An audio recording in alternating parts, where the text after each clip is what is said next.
Et yo les gens, j'espère que vous allez bien, en tout cas ça va nickel.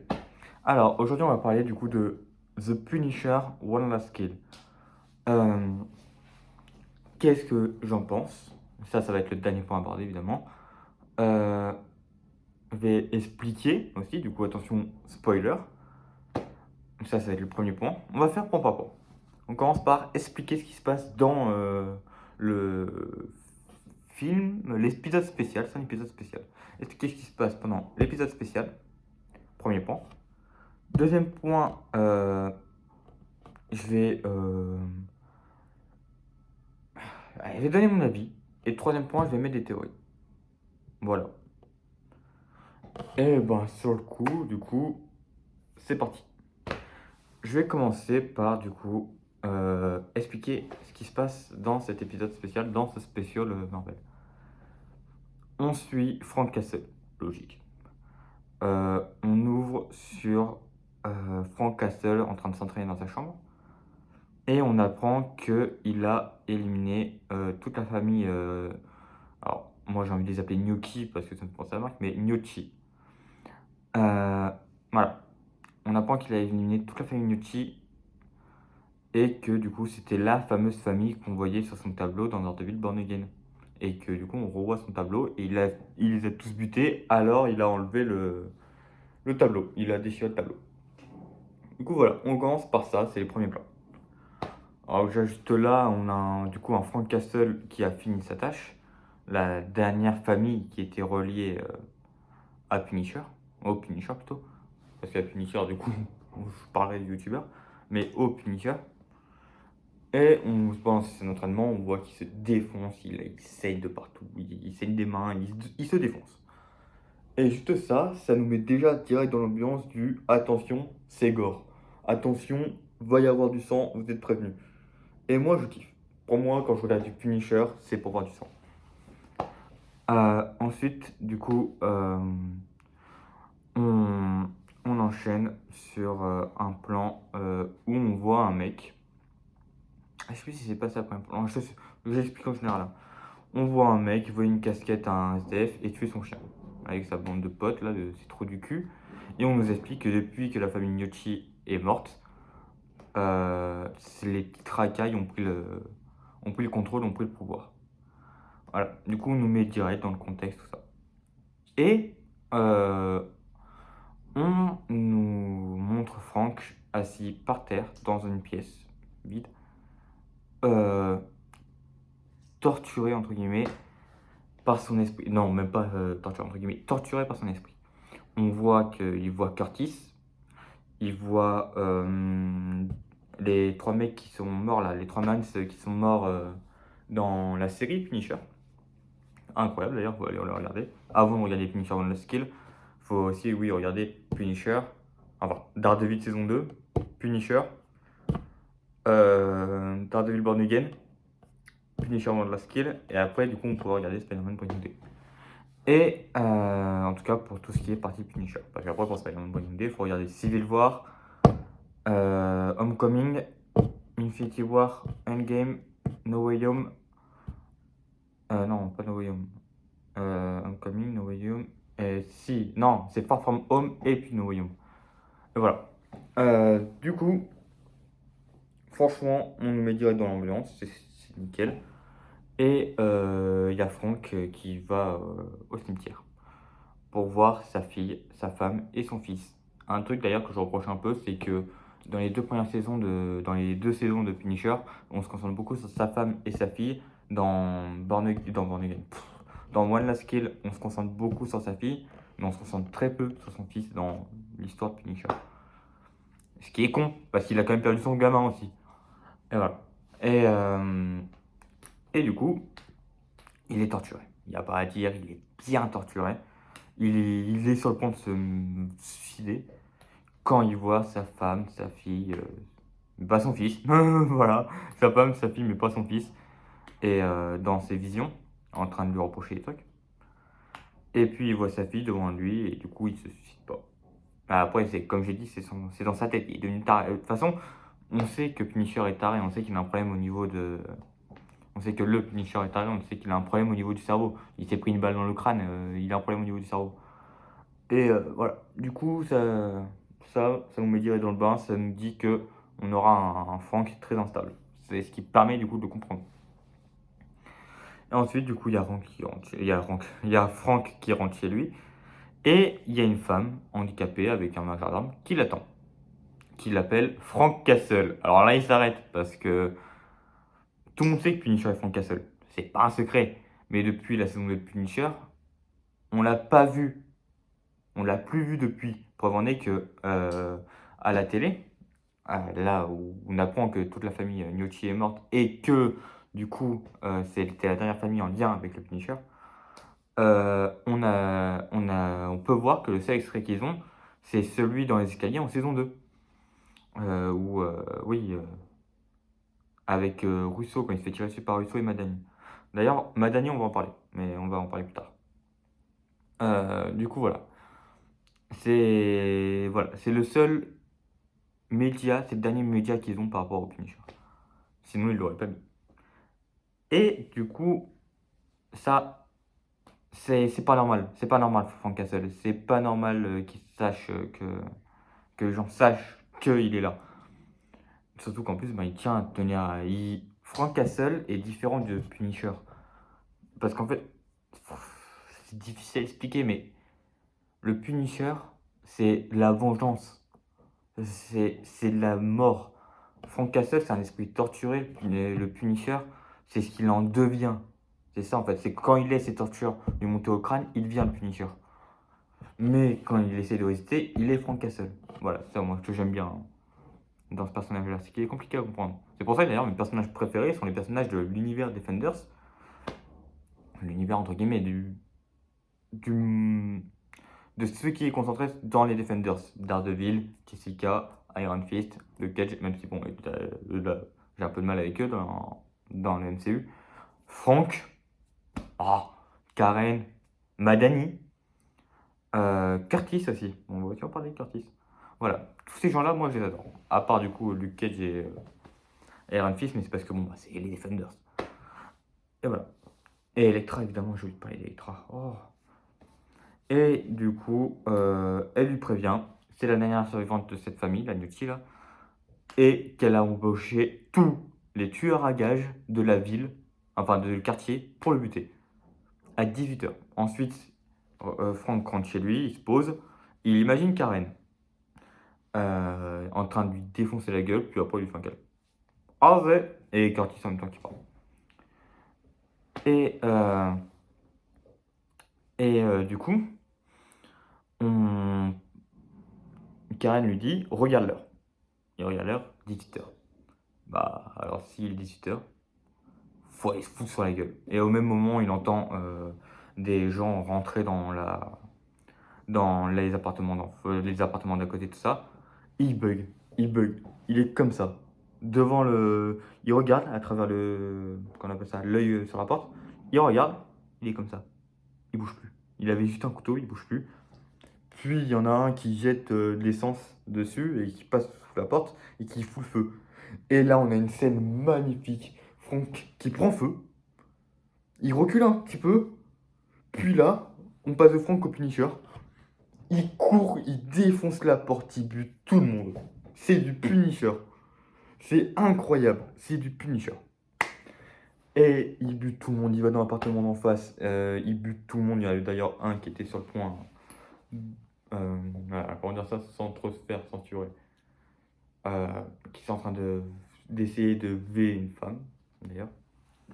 Le Punisher, Frank, on va dire Frank c'est plus rapide. Frank le bute sans. Et on va pas passer par 30 chemins. Il le bute, il sauve la femme. La femme se barre avec son gosse. Il le bute, il bute tout le monde. Il passe sur le balcon, il saute de bas, il saute sur le balcon d'en bas pour buter. Il continue, il défonce des portes, il saute d'un bâtiment. Waouh, incroyable. Là, c'est la scène où il n'y a pas beaucoup d'histoire, mais il y a beaucoup de violence. Et c'est ce qu'on veut voir en fait avec les Punisher. Et c'était franchement très très bien géré. Et incroyable, vraiment. Waouh, du Frank, mais du Punisher, incroyable. Et il se fait pousser sur un toit, enfin, le toit du bâtiment, il est comme ça. Il se fait pousser de là à là. Puis après, on continue à lui foncer dessus. Il se fait tirer dans le bras, dans la jambe, dans le bras. Il se fait couper, il se prend un coup de hachette, je crois, ou de machette, je sais plus, dans la jambe. Au bout d'un moment, là, bah, il est quand même, il est pas surhumain, hein. Enfin, si, mais pour un humain, il est bien trop doué. Mais il est pas immortel. C'est pas Captain America, c'est pas Hulk, c'est pas Thor. Alors, il saute sur un échafaudage. Il pète la première plaque en bois. Puis la deuxième plaque en bois, il est tranquille. Il y a un gros taré, il lui saute dessus. Franck, du coup, saute de l'échafaudage. Il s'éclate la gueule contre un truc électrique. C'est très drôle. Moi, ça m'a beaucoup fait rire, mais c'est incroyable. Et ensuite, il y a juste du meurtre, du meurtre. Franchement, c'est ce qu'on attend de Punisher. C'est ce qu'on attend de cet univers-là, de ce personnage-là, de Frank. C'est ce qu'on attend du meurtre. On attend de la violence, du corps. De toute façon, c'est pour lui-même dès le début, hein. Ils disent attention, ça va être violent. Et c'est incroyable. Après, du coup, oh putain, oui, après, oh putain. Après, du coup, c'est dans la rue qu'il voit la dernière survivante du clan Gnocchi là, se barrer. Et alors là, je me dis, il doit rester beaucoup de temps encore. Il restait 10 minutes, je crois, à peu près. 10 minutes, mais comment ils vont faire? Et bah, c'est là où je vais en parler dans si j'ai bien aimé ou pas. Euh, Ensuite, du coup, il bute tout le monde. Et la scène finale, c'est au cimetière.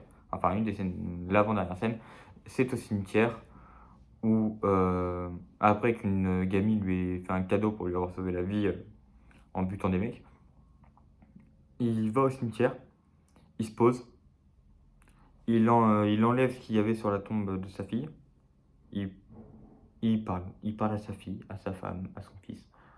Et moi, j'adore. Frank est un personnage torturé, Frank est un personnage meurtri. Et c'est très important de le retenir et de bien le montrer. Et du coup, on a ensuite une scène où on retombe sur le Cassos qui avait buté le chien et volé la casquette au SDF,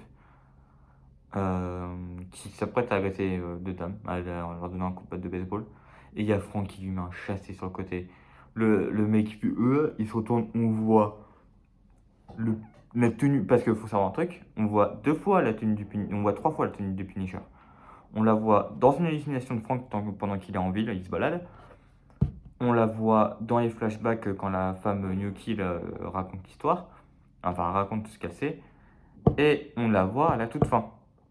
Et là, on voit la nouvelle tenue du coup de Frank, qui reste le crâne, mais qui a un peu plus de forme spectrale, comme celui dans la bande-annonce de Spider-Man Brand New Day.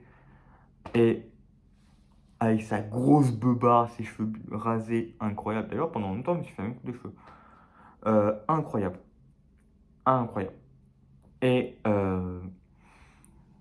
vraiment, ouah, putain, il plaque putain, contre un poteau. Il sort son couteau, il menace tout ça. Et il y a le SDF qui arrive et qui a dit cet homme, là, ce connard, il m'a volé ma casquette. Du coup, Franck lui dit de retirer la casquette. Le mec il fait non. Avant le coup, Franck lui retire la casquette. Il la donne au SDF. Et le SDF lui dit c'est pas la seule chose qui m'a volé. Et là, le mec il se barre en courant. Franck il sort sa hachette. Et je sais, ce qui prouve que cet homme est un sniper incroyable, c'est que avec sa hachette, il a envoyé précisément sur le mec, dans son dos, bam, tombé raide mort. Incroyable. C'est là en fait, on voit vraiment que le personnage de Punisher est, est très très très puissant. Et que bon, bah, c'est pas un mec qu'il faut prendre à la légère. Pour ça, ça se trouve, il y a sûrement des gens qui se disent il a rien à faire dans Spider-Man Brand New Day. Si, il peut foutre une raclée à Spider-Man actuellement. Dans le Spider-Man de Tom Holland, il peut foutre Frank de John Bertal peut foutre une raclée au Spider-Man de Tom Holland. D'ailleurs, du coup, parlons de John Bertal. Ou Berntal, moi je dis Berntal, je trouve ça plus facile à dire. Et même, je crois que ça se dit comme ça de toute façon. Euh, John Berntal joue parfaitement bien Frank Castle. Et c'est incroyable comment on peut voir que les rôles de taré lui sont accordés. Shane, Shane Walsh dans The Walking Dead, un gros taré que, bah, au final, au début, j'aimais pas, puis j'ai appris et je suis vraiment, en fait, je me suis rendu compte que, ouais, si, parce que c'est John Bertal, j'adore ce mec. Enfin, j'adore pas, mais j'aime le personnage parce que c'est John Bertal. Frank Castle, un gros taré, et on va prendre que ces deux exemples-là, ou même, ah si, dans His and Hers, j'ai oublié son rôle, le policier là, qui est un peu taré aussi sur les bords, il est un peu, il est un peu instable. Surtout vers la fin de la série d'ailleurs. Mais regardez His and Hers, c'est très bien. Et voilà. Et du coup, c'est incroyable comment ce mec arrive tellement à bien jouer ces rôles-là. Surtout, ouais, vraiment le Punisher, c'est incroyable. Moi, je connais John Bertal dans Daredevil. Et j'ai connu en tant que Punisher. Après, je me suis rendu compte qu'il avait fait The Walking Dead quand je regardais The Walking Dead, du coup. Et qu'il avait été connu pour The Walking Dead. Sauf que moi, j'étais connu avec Daredevil, avec son rôle de Punisher. Et franchement, je regrette pas. Là, je regrette pas parce que je trouve que ils jouent très très bien les deux. Les deux, Shane et Frank se ressemblent en vrai. La seule différence, c'est que Shane a aucune limite, alors que Frank, quand même, sa limite, il va pas plus loin que le meurtre. Il va. Voilà, j'avoue que la limite n'est pas ouf. Enfin, le meurtre et la torture, c'est tout. Alors que Shane, il abuse et tout. Shane est très très très trop instable. Voilà, par exemple, si je voulais dire, Shane, ça aurait été un des mecs qui serait parti assassiner Frank. Et, ouais, et du coup, incroyable. D'ailleurs, vraiment, John Bertal, acteur incroyable, fait partie de mon top 10 des acteurs. Tellement qu'il joue bien ce mec. Et pareil, bah aussi, Mikey dans The Bear, un mec totalement taré. Et ouais, franchement, sublime. Maintenant, euh, je vais parler de si j'ai bien aimé le spécial. Alors, oui, j'ai adoré le spécial. Mais, parce qu'il y a toujours un mais, je suis déçu du spécial en même temps. Alors, je lui mets quand même une belle note de 4 étoiles. Si par exemple on va mettre sur 5, je mets 4 étoiles. Parce que j'ai vu ça tourner sur Insta, John Bertal qui avait republié un avis de 4,5 étoiles. Moi j'ai donné mon avis, je lui mettrais 4 étoiles à ce spécial. Parce que bah, il manque énormément de choses. Alors, le fait que tout ne soit pas très bien expliqué, ça me dérange pas. Par exemple, Curtis, tout ça, ça me dérange pas. Le problème, c'est que ça fait déjà plusieurs moments, ça fait déjà longtemps que moi j'attends le retour d'un personnage, ou au moins qu'on cite ce personnage, putain de personnage. Où est Madani? Où est-elle? Madani, Madani, c'est l'un des personnages les plus importants de la série Punisher. Où est-elle passée? Je n'ai aucune idée. On sait pas. Et j'avoue que ça, moi, ça me dérange. Parce que j'ai envie de voir Madani. Moi, j'aime bien Madani. C'est un personnage que j'aime bien. Après, peut-être que l'actrice a dit qu'elle voulait plus revenir dans le rôle, je sais pas où. Mais je crois que l'actrice a encore envie dans tous les cas. Mais peut-être qu'elle a dit qu'elle voulait plus revenir. Ok, mais citez au moins Madani. On sait qu'elle est partie à l'étranger. On sait grâce à la fin de Punisher. Mais faites-la revenir, je vous en supplie. Moi, j'adore, je suis pas le seul. On aime bien Madani. Madani, c'est un personnage très intéressant, en plus très complexe, relié à Frank. On pourrait dire, ouais, mais maintenant qu'avec Russo, c'est fini. Non! Elle est reliée à Frank, elle fait des dingueries avec Frank. Non, non, franchement, faut faire revenir Madani. Parce que on nous fait revenir quasiment tout le monde en ce moment. On nous fait revenir Matthew, on nous fait revenir Karen, on nous fait revenir. Ah, comment il s'appelle le flic là? Qui est dans Daredevil et dans Punisher d'ailleurs. On nous fait revenir Luke, Jessica, Iron Fist, Elektra possiblement du coup. En plus, ça j'en ferai un short. Mais en plus, on a eu des nouvelles par rapport à ça. On nous fait revenir plein de monde. Franck, on nous fait revenir plein de monde. Pourquoi pas Madani? Je suis désolé, mais pourquoi pas Madani? Ça me saoule, je veux voir Madani. Voilà, c'est une évidence. Non mais, en vrai, je trouve ça con parce que Madani, c'est un bon perso. Comme j'ai dit, elle est reliée à Franck en plus. Ça pourrait très très bien de la ramener. Voir en tout cas ce que ça pourrait faire. Mais oui, je mets une solide note de 4 étoiles. Et aussi, bah ouais, il n'y a pas beaucoup de choses à dire. peu d'histoire. J'ai pas aimé aussi le fait qu'à la fin, il bute pas Nuki, là. Il bute pas la meuf. Ça, j'ai pas aimé. L'autre, elle se permet de le menacer Franck. Alors moi, sachant que j'étais mort de rire à ce moment-là. Ouais, elle menace Franck Castle, j'étais mort de rire. L'autre, elle se permet de menacer Franck. Et Franck ne fait rien. Il la regarde partir. Ok, ok, t'avais des vies à sauver, ça peut se comprendre. Mais pourquoi il la bute pas? Il pourrait très bien, il a buté après. Il sait où elle habite. Il sait tout sur cette famille. Il pourrait très bien la buter après. Pourquoi il la bute pas? Parce que. Non, je trouve ça un peu con. Et ensuite, autre truc qui m'a un peu déçu, c'est le fait qu'on voyait la tenue qu'à la fin. Ça m'a un peu fait chier. Que le moment où on voit le plus la tenue, c'est la fin. Parce que moi, je voulais voir, vraiment, je voulais voir du Punisher. Alors, on a vu le Punisher. Bon, on n'a pas vu entièrement le Punisher. Métal. Ah oui, d'ailleurs, on va parler de la musique d'ailleurs aussi. On n'a pas entièrement vu le Punisher. Ça me déçoit un peu. Parce que j'aurais trop voulu voir la tenue plus longtemps. Mais après, je suis quand même très content de l'avoir vu. Maintenant, comme je dis, métal. Euh, la musique est incroyable. La musique va. Surtout celle des combats. Parce qu'en vrai, il n'y en a pas beaucoup. Mais celle des combats, elle est incroyable. C'est du métal à fond. À fond les caisses. Alors, je suis pas un grand fan de métal. Mais là, c'est du métal à fond les caisses. Vraiment, ça va bien avec le personnage. C'est parfait pour aller. C'est Guillermo Chambin. C'est parfait pour aller avec le personnage de Frank Castle. Et c'est nickel. Franchement, j'ai rien à redire sur la musique. Incroyable. Ils ont choisi bonne musique. Maintenant, dernière partie de la vidéo, et théorie. Qu'est-ce que je pense, enfin, qu'est-ce que je pense, oui, on va dire je pense, par rapport à Curtis. À Curtis plutôt. Curtis est mort. Voilà. Mon avis, Curtis est mort.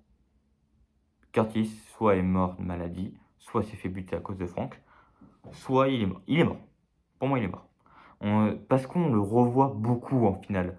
Et à chaque fois qu'on le revoit, c'est dans la tête de Frank. On pourrait me dire, oui, mais Karen, on la voit qu'une fois. Les personnes qu'on voit le plus souvent dans la tête de Frank, c'est sa famille et Curtis. Ils sont tous morts, sa famille. Curtis n'est pas mort. En tout cas, officiellement, je crois qu'il n'est pas mort. Mais oui, mais si. Enfin, moi, ils n'ont pas dit s'il était mort ou pas, mais pour moi, il est mort. Curtis est mort. Parce que même, il revoit Curtis avec les Marines qui sont morts dans la série Punisher aussi. Pour moi, Curtis est mort. Alors, ça me fait chier, parce que j'adorais beaucoup Curtis aussi, et que j'aimerais bien savoir comment il est mort, mais pour moi, il est mort. Voilà. Si j'ai rien d'autre à dire, voilà pour moi, Curtis est mort. Pour moi, Micro est mort aussi. Micro, pour rappel, c'est le personnage joué par Ebony Moss dans la saison 1. C'est le personnage, du coup, enfin, l'acteur qui maintenant joue la chose. Pour moi, ils ont tué Micro pour pouvoir reprendre Ebony Moss pour la chose. Parce que, ben, sinon, ça expliquerait pas pourquoi on ne le revoit plus, Micro. Parce que, pareil, Micro, il est lié à Frank. Il a fait plein de dingueries avec Frank. Il est lié à Frank. Et voilà, du coup, c'est aussi mon avis. Micro est mort. Curtis est mort. C'est ma théorie. Curtis, je pense qu'il s'est fait buter à cause de Frank d'ailleurs. Micro, je sais pas. Micro, ou ça se trouve, juste Micro, c'est barré dans d'autres pays aussi, hein. Mais Curtis est mort. Et à mon avis, il est mort à cause de Frank. Frank avait dû l'amener dans une connerie. Parce qu'un truc qui est beaucoup dit aussi avec Curtis, c'est je serai toujours là pour t'aider. Frank a dû l'amener dans une connerie. Qui a tué Curtis. Et d'ailleurs, c'est pour ça qu'il imagine Curtis. Parce que 3 quarts des personnes qui imaginent, c'est des personnes qui sont mortes de sa faute. Et oui. Du coup, voilà. Moi, c'est mon avis. Mais d'ailleurs, oui, bah, j'ai été très déçu aussi de ne pas voir Madani, du coup, en imagination. Ou même de ne pas voir la petite dans la saison 2. Ça va être intéressant de la voir elle aussi. Mais bon, peut-être que j'en demande trop. Voilà. Sur ce, loupé. Oui. Sur ce, moi je vous dis au revoir. Passez une bonne journée. Et bah, à la prochaine.